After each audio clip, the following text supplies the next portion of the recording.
चलो देखो स्टार्ट करते हैं हम अपन। अच्छा, कल मैंने तुम्हें सिखाया था पैरेलल प्लेट कैपेसिटर के बारे में और अपन ने एक्सप्रेशन डिराइव किया था पैरेलल प्लेट कैपेसिटर का। देखो कैसे डिराइव किया था। मैं तुम्हें कहा था अगर इस तरह से एक पैरेलल प्लेट कैपेसिटर है तुम्हारे पास में, है ना, जिसका प्लेट एरिया ए के बराबर है और separation between the plates D के बराबर है, तो इस पैरेलल प्लेट कैपेसिटर का जो कैपेसिटेंस होता है, capacitance of parallel plate capacitor, capacitance of parallel plate capacitor किसके बराबर होता है? C बराबर epsilon not a by D, है ना। एक्सप्रेशन आपको ध्यान रखना है, पैरेलल प्लेट कैपेसिटर का जो कैपेसिटेंस होता है वो C बराबर epsilon not a by D के बराबर होता है ना। निकालने का डेरिवेशन अपन ने इसका कैसे किया था तुम्हें ध्यान होना चाहिए। C बराबर मैंने लिखा था Q बाय V, है ना। और फिर मैंने क्या किया था कि इन प्लेट्स के बीच में पोटेंशियल डिफरेंस निकाल लिया था। मैंने ये कहा था तुम्हें कि V जो होता है वो पोटेंशियल डिफरेंस होता है प्लेट्स के बीच में। अब थोड़ी बात और करते हैं, देखो समझो बात को, एक बात समझो तुम। मैंने जब एक इंडिविजुअल स्पेयर की बात की थी, समझना बात को अच्छे से, अब तब भी मैंने देखो क्या लिखा था, C बराबर Q बाय V, है ना। जब मैंने एक कंडक्टिंग स्पेयर लिया था जिसकी रेडियस है R और अपन लिखते थे C बराबर Q बाय V, तो वहां पर मैंने तुम्हें कहा था कि ये जो V होता है वो पोटेंशियल ऑफ द स्पेयर होता है ना। तुम एक बात समझो, इसी डेफिनेशन को अपन ने थोड़ा मॉडिफाई किया है, इसी डेफिनेशन को अपन ने थोड़ा क्या किया है, मॉडिफाई किया है। जो ये V अपन कह रहे थे पोटेंशियल ऑफ द स्पेयर, अब इस V को अपन क्या बोल रहे हैं, potential difference between the plates of capacitor, potential difference between plates of capacitor, plates of capacitor. बात समझो तुम, इसी डेफिनेशन को अपन ने थोड़ा मॉडिफाई किया है, V को अपन ने बोला है potential difference between plates of capacitor. तुम एक बात समझो, इस V को तुम कैसे समझ सकते हो, इस V को तुम कैसे समझ सकते हो। देखो इनफाइनाइट पे पोटेंशियल कितना था, जीरो था। इनफाइनाइट पे पोटेंशियल कितना होता है, जीरो। तो इस स्पेयर का पोटेंशियल कितना होता है, के क्यू बाय आर होता है। तो तुम इस V को ऐसे समझो कि इस स्पेरिकल कंडक्टर के लिए भी ये V पोटेंशियल डिफरेंस ही है। किनके बीच में पोटेंशियल डिफरेंस है, potential difference between infinity and this sphere. तुम ऐसा कंसिडर कर सकते हो, मैंने तुम्हें कहा था कि कैपेसिटर में तुम्हारे पास क्या होने चाहिए, दो कंडक्टर्स होने चाहिए। कैपेसिटर पे तुम्हारे पास क्या होने चाहिए, दो कंडक्टर्स होने चाहिए, दोनों पे इक्वल मैग्नीट्यूड का लेकिन अपोजिट पोलैरिटी का चार्ज होना चाहिए, एक पे प्लस क्यू एक पे माइनस क्यू। इस तरह का सिस्टम कैपेसिटर कहलाता है। तो इस वाले स्पेयर पे प्लस क्यू चार्ज है। तुम ऐसा कंसिडर कर सकते हो कि इस कैपेसिटर का दूसरा कंडक्टर कहां पे सिचुएटेड है, इनफाइनाइट पे सिचुएटेड है, जिस पर कितना चार्ज है, माइनस क्यू चार्ज है, और जिसका पोटेंशियल जो है वो कितना है, जीरो है। क्योंकि इनफाइनाइट पे पोटेंशियल कितना होता है, जीरो होता है। तो इस वाले स्पेयर और इस वाले स्पेयर के बीच में पोटेंशियल डिफरेंस किसके बराबर हो गया, इस वाले स्पेयर के पोटेंशियल के बराबर हो गया। तो इस तरह से अपन ने इस डेफिनेशन को थोड़ा क्या किया है, मॉडिफाई किया है। जैसे जैसे अपन आगे बढ़ेंगे इस डेफिनेशन को मैं और मॉडिफाई करूंगा, है ना। तो अभी के लिए तुम्हें ध्यान रखना है कि V is the potential difference between plates of capacitor. V जो होता है वो पोटेंशियल नहीं होता, V is the potential difference between plates of capacitor. और इस एक अकेले स्पेयर को भी तुम कैपेसिटर की तरह कह सकते हो, और तुम ये बोल सकते हो कि इसका दूसरा कंडक्टर कहां पे सिचुएटेड है, इनफाइनाइट पे सिचुएटेड है, और जिसका पोटेंशियल कितना है, जीरो है। तो इसके बीच में और इसके बीच में पोटेंशियल डिफरेंस कितना हो गया, V हो गया। मतलब जो स्पेयर का पोटेंशियल है वही इन दोनों के बीच में क्या हो जाएगा, पोटेंशियल डिफरेंस हो जाएगा, और दोनों पे अपोजिट पोलैरिटी का चार्ज है। पहले बोलो ये बात समझ में आई क्या थोड़ी थोड़ी, जो मैंने बोला कि V is the potential difference between plates of the capacitor. बोलो फटाफट रिप्लाई करो, यस नो।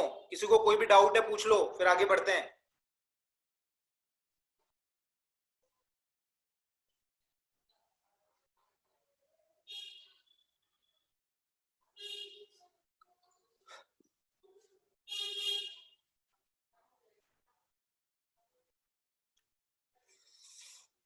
चलो आगे बढ़ते हैं। देखो अब अपन बात कर रहे हैं energy stored between the plates of parallel plate capacitor.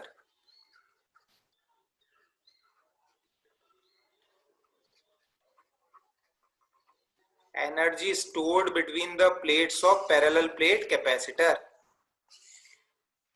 Energy stored between the plates of parallel plate capacitor. देखो मैंने तुम्हें समझाया था जो पैरेलल प्लेट कैपेसिटर होता है उसमें एनर्जी जो है वो इलेक्ट्रिक फील्ड में ऐसे स्टोर होती है, इलेक्ट्रिक फील्ड की फॉर्म में एनर्जी ऐसे स्टोर होती है। तो मैंने तुम्हें बताया था कि कैपेसिटर को लेने से अपने को फायदा क्या हुआ था कि एक तो एनर्जी अपने को कन्फाइंड रीजन में मिल गई थी, एनर्जी अपने को किसमें मिल गई थी, कन्फाइंड रीजन के अंदर मिल गई थी। दूसरा कैपेसिटर को लेने से जो चार्ज को स्टोर करने की कैपेसिटी जो है वो भी अपनी क्या हो गई थी, बढ़ गई थी, वो भी अपनी क्या हो गई थी, बढ़ गई थी, है ना। अब देखो अब हम बात कर रहे हैं energy stored between the plates of parallel plate capacitor. समझना बात को अब अच्छे से। जैसे मान लो ये पैरेलल प्लेट कैपेसिटर है मेरे पास, ये अपने पास क्या हो गया, पैरेलल प्लेट कैपेसिटर हो गया, है ना। समझना बात को अच्छे से। अपने को कैसा अरेंजमेंट बनाना है, अपने को इस तरह का अरेंजमेंट बनाना है कि एक पे प्लस क्यू चार्ज है दूसरे पे माइनस क्यू चार्ज है, इस तरह का अरेंजमेंट अपने को बनाना है, इस तरह का अरेंजमेंट अपने को बनाना है ना। समझना बात को। इस तरह का अरेंजमेंट बनाने में अपने को जो वर्क करना पड़ता है, इस तरह का अरेंजमेंट बनाने में अपने को जो वर्क करना पड़ता है वो ही वर्क सिस्टम में किस फॉर्म में स्टोर हो जाता है, पोटेंशियल एनर्जी की फॉर्म में स्टोर हो जाता है। तुम याद करो मैंने तुम्हें ये वाला डेरिवेशन करवाया था इलेक्ट्रोस्टैट्स में, अपन ने ये वाला डेरिवेशन किया था कि एक अपने पास चार्ज है Q1, दूसरा चार्ज है अपने पास Q2 और इनके बीच की जो दूरी है वो मान लो कितनी है, R है ना। इनके बीच की दूरी कितनी है, R है। तुम याद करो इसका डेरिवेशन अपन कैसे करते थे। पहले अपन कंसीडर कर लेते थे Q1 और Q2 कहां सिचुएटेड है, इंफिनिटी पे सिचुएटेड है। फिर Q1 को मैं पॉइंट A तक ला रहा हूं तो कोई वर्क अपने को परफॉर्म नहीं करना पड़ता था। Q2 को जब अपन पॉइंट B पे लेके आ रहे हैं तो अपने को वर्क करना पड़ता था K Q1 Q2 by R। और वही जो वर्क अपन करते थे इस सिस्टम को बनाने में, वो ही वर्क सिस्टम में किस फॉर्म में स्टोर हो जाता था, पोटेंशियल एनर्जी की फॉर्म में स्टोर हो जाता था।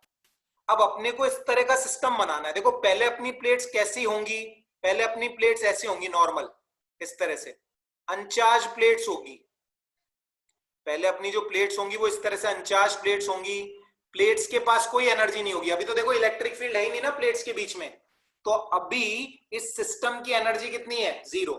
अभी इस सिस्टम के पास इलेक्ट्रिक फील्ड की फॉर्म में कोई एनर्जी स्टोर नहीं है क्योंकि दोनों प्लेट्स कैसी हैं, अनचार्ज्ड हैं। दोनों प्लेट्स कैसी हैं, अनचार्ज्ड है ना। अब देखो बात समझना अच्छे से। अब मान लो अब मेरे को कैसा सेटअप बनाना है, देखो मेरे को इस तरह का सेटअप बनाना है कि एक प्लेट पे प्लस क्यू चार्ज हो, दूसरी प्लेट पर क्या हो, माइनस क्यू चार्ज हो। इस तरह का सेटअप मेरे को बनाना है, इस तरह का सेटअप मेरे को बनाना है ना। अच्छा बात समझते हैं और अच्छे से। तो देखो मैं क्या करता हूं, ये वाली जो प्लेट है ना, ये वाली प्लेट, इसमें से चार्ज निकालना चालू करता हूं। इस वाली प्लेट में से मैं चार्ज निकालना चालू करता हूं। जैसे मान लो मैंने इस वाली प्लेट से dq चार्ज निकाला, इस वाली प्लेट से मैंने dq चार्ज निकाला और इस वाली प्लेट को दे दिया। ये प्लेट 1 बोल दो, ये प्लेट 2 बोल दो। तो मैंने प्लेट 2 से dq चार्ज निकाला और किसको दे दिया, प्लेट 1 को दे दिया। तो प्लेट 1 पे कितना चार्ज आ जाएगा, प्लस dq आ जाएगा। और प्लेट 2 पे कितना चार्ज आ जाएगा, सॉरी प्लेट 1 पे कितना चार्ज आ जाएगा, प्लस dq आ जाएगा। मान लो इससे मैंने प्लस dq निकाला तो प्लेट 1 पे कितना चार्ज आ जाएगा, प्लस dq आ जाएगा। इस पर कितना आ जाएगा, माइनस dq, क्योंकि ओवरऑल सिस्टम तो न्यूट्रल ही है ना। सिस्टम ओवरऑल क्या है, न्यूट्रल। तो मैंने यहां से प्लस dq चार्ज निकाला, तो इस वाली प्लेट पे कितना चार्ज आ जाएगा, प्लस dq, इस पे कितना चार्ज आ जाएगा, माइनस dq। ऐसे छोटा छोटा चार्ज निकाल के मैंने प्लेट 2 से ऐसे डीक्यू डीक्यू डीक्यू डीक्यू ऐसे बहुत सारे चार्जेस निकाल के मैं किस पे ट्रांसफर करता जा रहा हूं, 1 वाली प्लेट पे ट्रांसफर करता जा रहा हूं।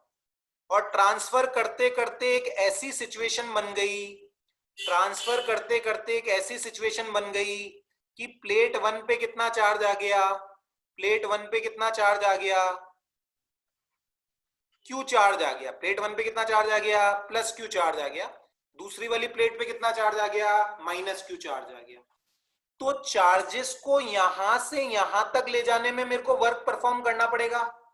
चार्जेस को यहां से यहां तक ले जाने में मेरे को क्या परफॉर्म करना पड़ेगा, वर्क परफॉर्म करना पड़ेगा। प्लेट 2 से चार्जेस को प्लेट 1 तक लाने में मेरे को वर्क परफॉर्म करना पड़ेगा। मेरे द्वारा किया गया वही वर्क, मेरे द्वारा किया गया वही वर्क इस सिस्टम में किस फॉर्म में स्टोर हो जाएगा, इलेक्ट्रिक फील्ड की एनर्जी की फॉर्म में क्या हो जाएगा, स्टोर हो जाएगा। ध्यान से समझो बातों को। पहले प्लेट्स न्यूट्रल थी 1 और 2, प्लेट्स पे कोई चार्ज नहीं था, कैपेसिटर की प्लेट्स के बीच में इलेक्ट्रोस्टैटिक की फॉर्म में कोई एनर्जी स्टोर नहीं थी।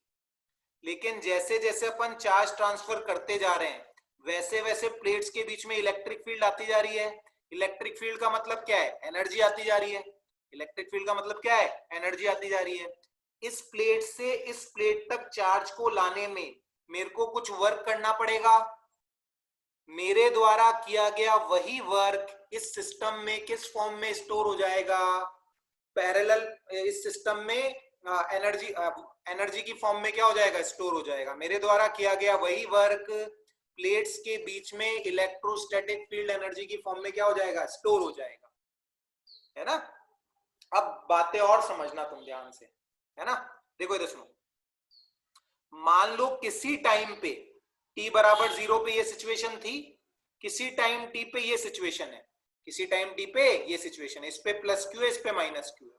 अब मान लो इस वाली प्लेट से मैंने प्लस dq चार्ज और निकाला, इस वाली प्लेट से मैंने प्लस dq चार्ज और निकाला। पहले समझ लो, डाउट वाउट मैं बाद में लूंगा। इस वाली प्लेट से मैंने प्लस dq चार्ज और निकाला और इस वाली प्लेट को दे दिया, तो मेरे को वर्क करना पड़ेगा। पहले ये बात सोचो, इस प्लेट से इस प्लेट तक ले जाने में वर्क क्यों परफॉर्म करना पड़ेगा, क्योंकि देखो इलेक्ट्रोस्टैटिक फील्ड ऐसे है, इलेक्ट्रिक फील्ड ऐसे है, मैं प्लस dq चार्ज को यहां से यहां ला रहा हूं, तो पॉजिटिव चार्ज को मैं इलेक्ट्रिक फील्ड के अपोजिट डायरेक्शन में मूव करा रहा हूं। तो अगर पॉजिटिव चार्ज को मैं इलेक्ट्रिक फील्ड के अपोजिट डायरेक्शन में मूव करवा रहा हूं तो मेरे को वर्क परफॉर्म करना पड़ेगा। मेरे को क्या करना पड़ेगा, इलेक्ट्रोस्टैटिक फोर्सेस के अगेंस्ट वर्क परफॉर्म करना पड़ेगा। और मेरे द्वारा किया गया यही वर्क सिस्टम में किस फॉर्म में स्टोर होगा, पोटेंशियल एनर्जी की फॉर्म में स्टोर होगा। मेरे द्वारा किया गया यही वर्क सिस्टम में किस फॉर्म में स्टोर होगा, पोटेंशियल एनर्जी की फॉर्म में स्टोर होगा, है ना। अब देखो वो अपन वर्क निकालते हैं, देखो वो मैं यही कर देता हूं। देखो मेरे द्वारा किया गया यही वर्क सिस्टम में किस फॉर्म में स्टोर होगा, पोटेंशियल एनर्जी की फॉर्म में स्टोर होगा। तो देखो पहली चीज अपन क्या बोल सकते हैं, पहली चीज अपन बोल सकते हैं एट टाइम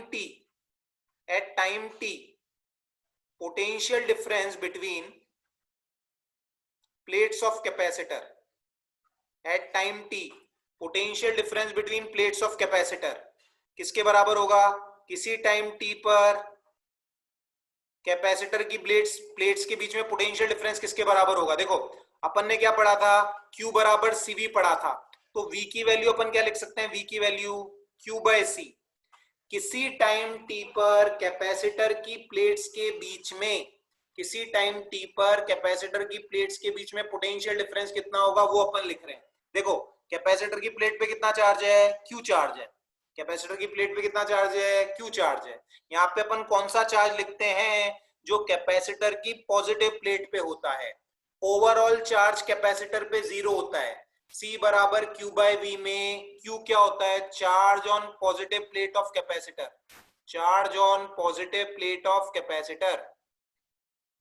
तो पॉजिटिव प्लेट ऑफ कैपेसिटर पे कितना चार्ज है, पॉजिटिव प्लेट ऑफ कैपेसिटर पे चार्ज है Q, स्मॉल q, और कैपेसिटेंस कितना है C। तो potential difference between the plates of capacitor किसी टाइम t पर V बराबर क्या लिख दिया जाएगा, Q बाय C लिख दिया जाएगा, है ना। अब सुनो बात और तुम देखो, इधर सुनो। अब dq चार्ज को प्लेट 2 से प्लेट 1 तक लाने में वर्क परफॉर्म कितना होगा। देखो work done in bringing charge dq from plate 2 to plate 1, plate 2 to plate 1, plate 2 से प्लेट 1 तक dq चार्ज लाने में कितना वर्क होगा? देखो स्मॉल वर्क डन क्या लिखेंगे? वर्क डन याद करो तुम, वर्क डन होता है charge into potential difference. Work done क्या होता है? Charge into potential difference. तो dw कैसे लिखेंगे? Work done. चार्ज क्या लिखेंगे? dq। पोटेंशियल डिफरेंस कितना है? देखो पोटेंशियल डिफरेंस है q by c। Potential difference कितना है? q by c। तो dw की जो वैल्यू है तुम्हारी, dw की वैल्यू, dw तुम्हारा किसके बराबर हुआ? dw हुआ तुम्हारा q by c into dq। तो dq चार्ज को किसी समय t पर dq चार्ज को प्लेट 2 से प्लेट 1 तक लाने में कितना वर्क परफॉर्म हुआ? q by c into dq हुआ। अच्छा सोचो अपने को कितना चार्ज लेके आना है, अपने को कैसा सिस्टम बनाना था? अपने को तो ऐसे सिस्टम का फॉर्मेशन करना था। देखो अपने को इस तरह के सिस्टम का क्या करना है? फॉर्मेशन करना है। ऐसे अपने को इस तरह के सिस्टम का फॉर्मेशन करना है, प्लस क्यू माइनस क्यू। तो इस वाली प्लेट से इस वाली प्लेट पर कितना चार्ज ट्रांसफर करना है अपने को? Q plus Q charge transfer करना है। अपन ने ये निकाल लिया इस प्लेट से इस प्लेट को, इस प्लेट से इस प्लेट को dq चार्ज देने में कितना वर्क परफॉर्म करना पड़ेगा? तो q by c into dq। अब इस प्लेट से इस प्लेट तक अपने को कितना चार्ज ट्रांसफर करना है? कैपिटल Q चार्ज ट्रांसफर करना है। तो इसको क्या कर दो? इंटीग्रेट कर दो। इसको क्या कर दो? इंटीग्रेट कर दो। और कहां से कहां तक इंटीग्रेट करोगे तुम? 0 से कैपिटल Q तक क्या कर दोगे? इंटीग्रेट कर दोगे।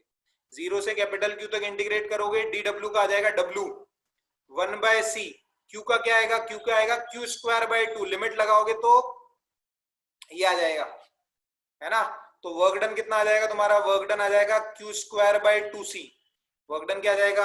q स्क्वायर बाय 2c आ जाएगा। इस तरह से तुम क्या कैलकुलेट कर सकते हो? वर्क डन कैलकुलेट कर सकते हो। मेरे द्वारा किया गया यही वर्क कैपेसिटर की प्लेट्स के बीच में इलेक्ट्रोस्टैटिक फील्ड एनर्जी की फॉर्म में क्या हो जाएगा? स्टोर हो जाएगा, है ना? इलेक्ट्रोस्टैटिक फील्ड एनर्जी की फॉर्म में क्या हो जाएगा? स्टोर हो जाएगा। यही वाला एक्सप्रेशन मैं तुम्हें एक दूसरे तरीके से भी निकाल के बता दूंगा अभी। पहले बोलो ये कहानी समझ में आई क्या सबको? एक एक बात जो मैंने बोली है सब समझ में आनी चाहिए तुम्हें क्लैरिटी से। अरे जिसको भी डाउट है वो माइक ऑन करके पूछ लिया करो। बोल राखी क्या डाउट है? राखी, ललित, कुमकुम, जो भी डाउट है पूछो। सर हाँ बोलो। अभी मतलब आप कह रहे थे ना कि प्लेट 2 से प्लेट 1 में चार्ज ट्रांसफर होगा, तो प्लेट 2 पे पहले प्लस क्यू चार्ज आएगा, फिर आपने माइनस क्यू, फिर बाद में माइनस क्यू कैसे आया? नहीं मैंने कहा कि देख ओवरऑल इन प्लेट पे कितना चार्ज था? नेट चार्ज कितना था? 0 था। मैंने इस वाली प्लेट से सोच प्लस dq चार्ज निकाला, प्लस dq। तो इस पे कितना आएगा? माइनस dq आएगा ना, क्योंकि ओवरऑल चार्ज तो 0 है ना। वो प्लस dq मैंने इसको दे दिया तो इस पे प्लस dq आ गया, इस पे माइनस dq आ गया। और प्लस dq निकाला, फिर इस पे वापस प्लस dq, इस पे वापस माइनस dq। ऐसे करते करते करते टाइम टी पे एक ऐसी स्टेज आ गई कि इस पर चार्ज आया प्लस q, इस पर चार्ज आया माइनस q। मतलब मैंने प्लेट 2 से पॉजिटिव चार्ज निकाला। बोल अब समझ में आया? Yes sir. और किसी को कोई डाउट कि आगे बढ़ूं? अरे हितेश माइक ऑन करके पूछ लेना यार। अरे माइक ऑन करके पूछ लिया करो जिसको भी डाउट है। चल इतनी लंबी लंबी चैट लिख दे तो कौन पढ़ने बैठेगा? माइक ऑन करो, पूछ लो ना। प्लेट तो न्यूट्रल थी, आपने डीक्यू डीक्यू करके तो इंटीग्रेट करेंगे तो बोला था वो क्यू आ जाएगा, तो चार्ज तो न्यूट्रल थे, मतलब वो प्लेट तो न्यूट्रल थे। अरे प्लेट्स तो न्यूट्रल थी, वो बात सही है, लेकिन देख अपने को ऐसा ही तो सिस्टम बनाना है। देख ओवरऑल सिस्टम पे तो कोई चार्ज नहीं होगा, देख प्लस क्यू और माइनस क्यू। अपन ने बेसिक अपने को इस तरह का सिस्टम बनाना है, तो इस dq चार्ज को प्लेट 2 से प्लेट 1 तक लाने में अपने को वर्क परफॉर्म करना पड़ रहा है ना, क्योंकि देख इलेक्ट्रॉन इस डायरेक्शन में है, अपन dq चार्ज को अपोजिट डायरेक्शन में लेके जा रहे हैं, तो अपने को वर्क परफॉर्म करना पड़ेगा ना। और जो वर्क अपन परफॉर्म करेंगे इस तरह का अरेंजमेंट बनाने में, वही वर्क सिस्टम में किस फॉर्म में स्टोर होगा? पोटेंशियल एनर्जी की फॉर्म में स्टोर होगा। बिल्कुल वैसी तो बात है, देख ऐसा सिस्टम बना रहे थे अपन। बोल बोल, कोई और डाउट हो तो फटाफट बोल, टाइम कम है। Overall charge 0, overall charge. हाँ ओवरऑल देखना जीरो ही तो है, देख प्लस क्यू और माइनस क्यू। ठीक है। इसी सिस्टम को तो कैपेसिटर कहा था अपन ने। तो स्टार्टिंग में जब तुम्हें मैंने समझाया था तो मैंने ये नहीं कहा था कि वो एक पॉजिटिवली चार्ज है उसके साथ में पूरा का पूरा एक नेगेटिवली चार्ज पेयर लिया हो। ऐसा ही इसी अरेंजमेंट को कैपेसिटर कहते हैं अपन। सर हाँ आप कह रहे हो कि जब हमने चार्ज को माइनस क्यू वाली प्लेट से प्लस क्यू वाली पे ट्रांसफर करा तो हमें वर्क डन करना पड़ा, वो पोटेंशियल की फॉर्म में स्टोर हुआ। हमें इसमें से जब चार्ज निकालेंगे तब भी तो वर्क डन कुछ एनर्जी देनी पड़ेगी। हाँ तो अरे चार्ज ट्रांसफर करने में तो वर्क डन कर रहे हैं ना अपन यार। इस वाली प्लेट से चार्ज निकाल के मैं यहाँ ट्रांसफर कर रहा हूँ, उसी में तो वर्क डन करना पड़ रहा है। अरे वो तो मैंने समझाया है तुम्हें, एक्चुअली में ये वर्क डन कौन करती है, बैटरी करती है, अपन थोड़ी चार्ज निकालते हैं। वो चार्ज को यहां से आके निकाल के यहां से यहां तक देने का ही तो वर्क डन है ये dq इंटू क्यू बाई सी। निकालने में क्या वर्क डन, वो निकालने का वर्क डन नहीं है, ट्रांसफर करने का वर्क डन है, सेकंड से 1 तक ले जाने में वर्क डन है। नहीं, निकालने में भी तो एनर्जी देनी होगी ना। अबे निकालने का तो वो मैं निकालने में नहीं है, वो ट्रांसफर करने में एनर्जी देनी पड़ेगी। तू ऐसे समझ प्रोसेस को, यहां से यहां तक चार्ज देना है, वो टोटली वर्क डन है, तू टोटल मान ले, वो निकालने का और ट्रांसफर करने का टोटल वर्क डन है dq इंटू क्यू बाई सी। समझ रहा है? ठीक है सर। चलो आगे बढ़ते हैं। ठीक है, तो वर्क डन का एक्सप्रेशन आ गया क्यू स्क्वायर बाई 2c। ये ध्यान रखना है तुम्हें कि work done is Q square by 2c। अब बात समझो तुम और।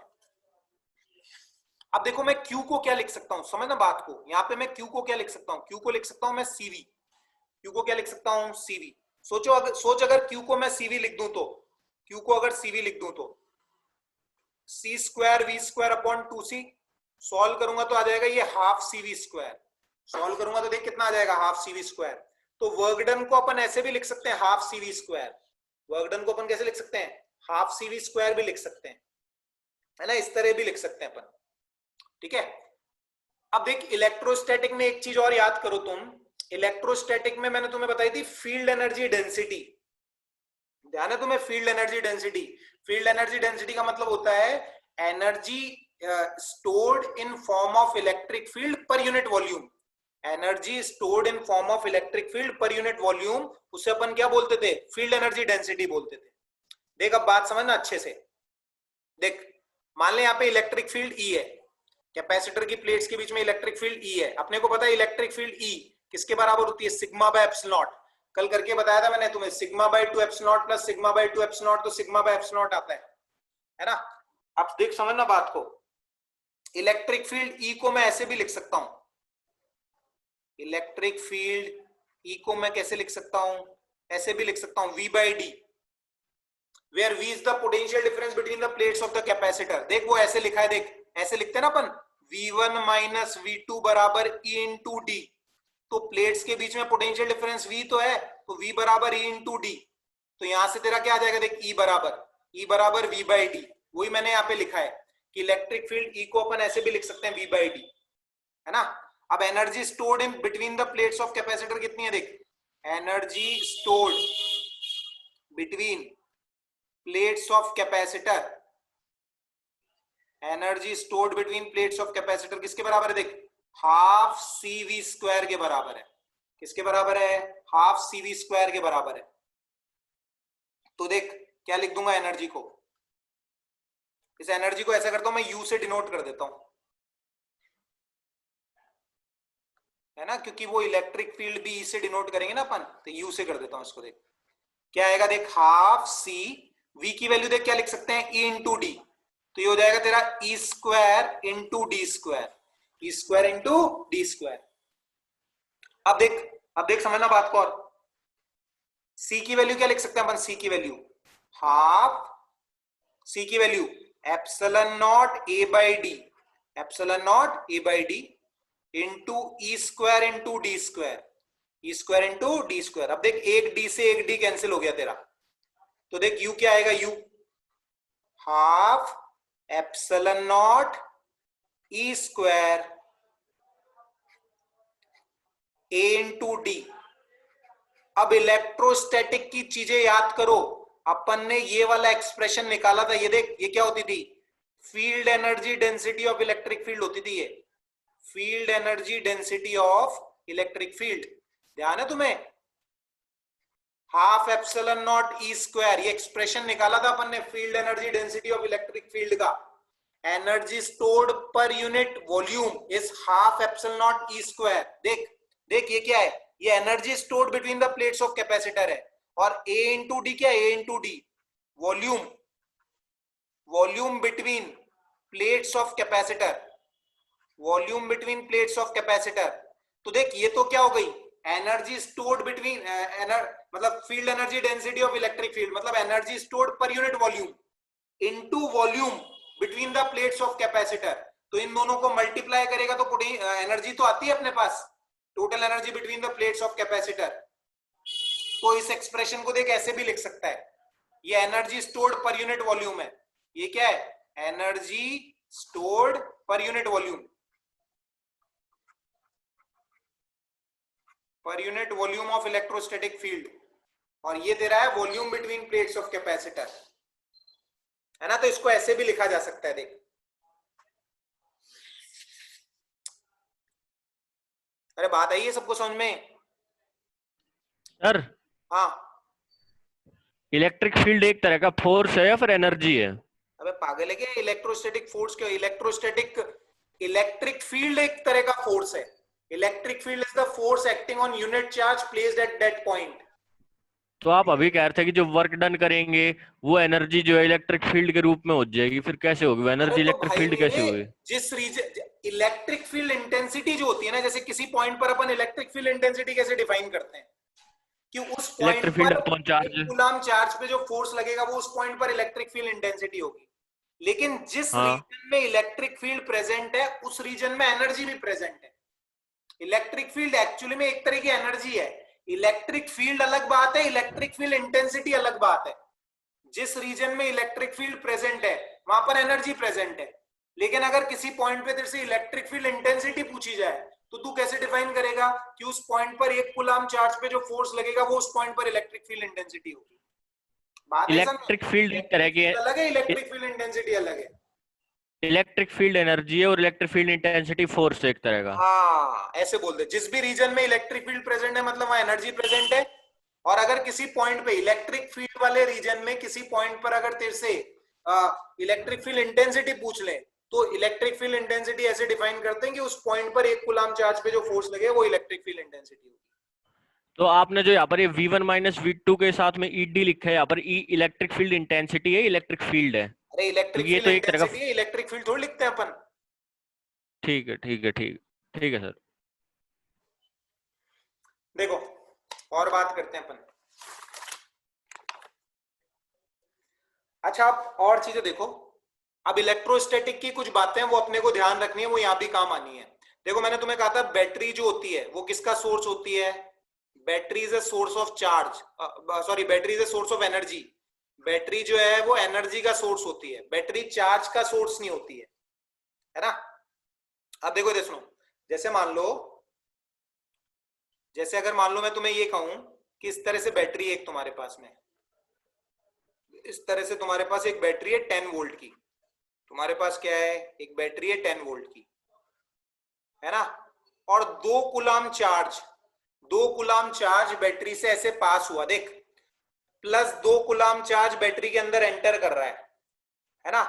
तो तुम ध्यान करो पुरानी वाली डेफिनेशंस, तुम ध्यान करो पुरानी वाली डेफिनेशंस। मैं तुम्हें क्या कहता था, देखो मैं तुम्हें क्या कहता था कि अगर चार्ज जो है वो बैटरी के अंदर एंटर कर रहा है, ऐसे चार्ज बैटरी के अंदर एंटर कर रहा है, तो इस केस में देख देख जनरलाइज एक्सप्रेशन पढ़ लेते हैं पहले। देख अगर ऐसे बैटरी है V वोल्ट की और अगर ऐसे Q चार्ज बैटरी के अंदर एंटर कर रहा है तो ये कैसा प्रोसेस है, चार्जिंग प्रोसेस है। ध्यान करो मैंने तुम्हें कहा था अगर करंट बैटरी के अंदर एंटर होता है तो वो कौन सा प्रोसेस होता है? चार्जिंग प्रोसेस होता है। अरे करंट का मतलब rate of flow of charge ही तो होता है। 1 सेकंड में जो चार्ज फ्लो हुआ उसे करंट ही तो कह देते हैं अपन। तो अगर प्लस क्यू चार्ज ऐसे बैटरी के पॉजिटिव टर्मिनल से एंटर कर रहा है तो ये कैसा प्रोसेस है? ये अपना चार्जिंग प्रोसेस है। ये कैसा प्रोसेस है? चार्जिंग प्रोसेस है। तो इस केस में वर्क डन बाय बैटरी क्या होगा? देख work done by battery, work done by battery, देख वर्क डन क्या होता है? वर्क डन का फॉर्मूला होता है charge into potential difference. Work done का फॉर्मूला क्या होता है? Charge into potential difference. तो देख क्या लिखूंगा, Q और पोटेंशियल डिफरेंस ऐसे लिखते हैं अपन।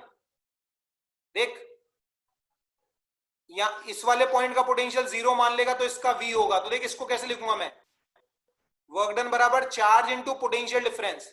इस वाले पॉइंट का पोटेंशियल V है तो इसका 0 होगा। तो वर्क डन लिखेंगे final potential minus initial potential. तो वर्क डन देख कितना होगा, माइनस QV। अगर चार्ज बैटरी के अंदर एंटर कर रहा है तो वर्क डन बाय बैटरी कितना होगा, minus QV। Battery negative work कर रही है, इसका मतलब बैटरी एनर्जी ले रही है। बैटरी नेगेटिव वर्क कर रही है, इसका मतलब बैटरी एनर्जी ले रही है। और सोच अगर इस तरह की सिचुएशन है, इस तरह की सिचुएशन है देख कि V वोल्ट की बैटरी और चार्ज ऐसे एंटर कर रहा है, देख Q ऐसे पॉजिटिव टर्मिनल से निकल रहा है। तो वर्क डन कैसे लिखेंगे, work done charge into potential difference. Potential difference कैसे लिखेंगे, देख इसका 0 है तो इसका V मान सकते हैं, तो V माइनस 0। तो वर्क डन बाय बैटरी क्या होगा, plus QV। Work done by battery क्या होगा, प्लस QV। तो अगर बैटरी के अंदर चार्ज एंटर कर रहा है तो वर्क डन बाय बैटरी होगा माइनस QV, और अगर बैटरी से चार्ज ऐसे निकल रहा है तो वर्क डन बाय बैटरी होगा plus QV। Work done by battery क्या होगा, प्लस QV होगा, है ना। ये बात तुम्हें समझ में आनी चाहिए। जैसे देख इस केस में मैं वर्क डन बाय बैटरी क्या लिखूंगा, work done by battery charge enter कर रहा है ना तो लिखूंगा -2 into 10, work done is -20 joule. Work done by battery is -20 joule. -20 joule का मतलब है बैटरी ने 20 जूल के बराबर एनर्जी ले ली, क्योंकि ये कैसा प्रोसेस है, चार्जिंग प्रोसेस है। बैटरी ने 20 जूल के बराबर एनर्जी ले ली। और देख अगर ऐसी सिचुएशन होती कि अगर तेरी 20 वोल्ट की बैटरी है और यहां से ऐसे +4 कूलम चार्ज ऐसे पास हुआ तो वर्क डन बाय बैटरी क्या होगा, 4 into 20 plus 80 joule, plus 80 joule. मतलब ये कैसा प्रोसेस है, डिस्चार्जिंग प्रोसेस। बैटरी ने 80 जूल एनर्जी दे दी, बैटरी ने 80 जूल एनर्जी दे दी। तो ये बातें तुम्हें क्लैरिटी से समझ में आनी चाहिए। ललित वर्क डन होता है चार्ज इनटू पोटेंशियल डिफरेंस। तो चार्ज देख यहां से एंटर कर रहा है, इनिशियल पोटेंशियल V है तो फाइनल पोटेंशियल 0 है। इस पॉइंट का पोटेंशियल V मान ले, इसका 0 मान ले, तो वर्क डन क्या लिखेगा, Q charge into potential difference. Potential difference क्या लिखेगा, final potential minus initial potential. और यहां पर इस पॉइंट का V है, इसका 0 है, तो यहां लिखेगा Q final potential V minus initial potential 0। तो work done is plus QV। ऐसे बात समझ में आनी चाहिए तुम्हें। बोलो इसमें कोई भी डाउट है तो पूछ लो। क्लियरिटी सर V हमारा पोटेंशियल, सर हाँ V तो आप अभी पोटेंशियल डिफरेंस बता रहे थे, पोटेंशियल नहीं। अरे भाई मेरे इसमें तो पोटेंशियल है ना, कैपेसिटर वाला जो एक्सप्रेशन है ना C बराबर Q बाय V, उसमें V is the potential difference between the plates of capacitor. यहाँ पे भी ये V पोटेंशियल डिफरेंस ही तो है बैटरी के टर्मिनल्स के बीच में। अगर इसको मैं 0 मान लूंगा तो ये V हो जाएगा, इसको 1 मान लूंगा तो इसको V+1 हो जाएगा, ये इसको 2 मान लूंगा तो ये V+2 हो जाएगा। तो V is the potential terminals of battery. और जो आपने V2 माइनस V1 बराबर ED लिखा था उसमें V पोटेंशियल थे, पोटेंशियल डिफरेंस पोटेंशियल था ना वो, तो ये तो पोटेंशियल है ना। V1 minus V2 is the, V1 is the potential, V2 is the potential, और इन दोनों का डिफरेंस है पोटेंशियल डिफरेंस। अच्छा समझ गया। तो पोटेंशियल डिफरेंस वर्क डन के बराबर होता है। अबे पागल है क्या, चार्ज आपने इनटू ED लिख पोटेंशियल रखा डिफरेंस वर्क डन के बराबर होता है, पोटेंशियल डिफरेंस वर्क डन के बराबर नहीं होता है। अबे तुम इलेक्ट्रोस्टैटिक की चीजें भूल गए क्या? इलेक्ट्रोस्टैटिक में तुम्हें नहीं पढ़ाया था कि मैंने, potential difference between the 2 points is defined as the work done in carrying a unit positive charge from one point to other. साले इलेक्ट्रोस्टैटिक वाली बातें सारी है। इलेक्ट्रोस्टैटिक रिवाइज करो सब लोग, पोटेंशियल, ठीक है potential sir. Difference, electric field, field energy, density, सब काम आएगा इस चैप्टर के अंदर। अच्छे से पढ़ना है ओके सर। तुम्हें इलेक्ट्रोस्टैटिक। इलेक्ट्रोस्टैटिक की चीजें मत पूछो मुझसे, पोटेंशियल क्या है, पोटेंशियल डिफरेंस क्या है, पहले वो रिवाइज करो ना। इलेक्ट्रोस्टैटिक में कितना डिटेल में पढ़ाया था तुम्हें, एक एक एक्सप्रेशन डेराइव करवाया है। ये बात समझ गए ना सब?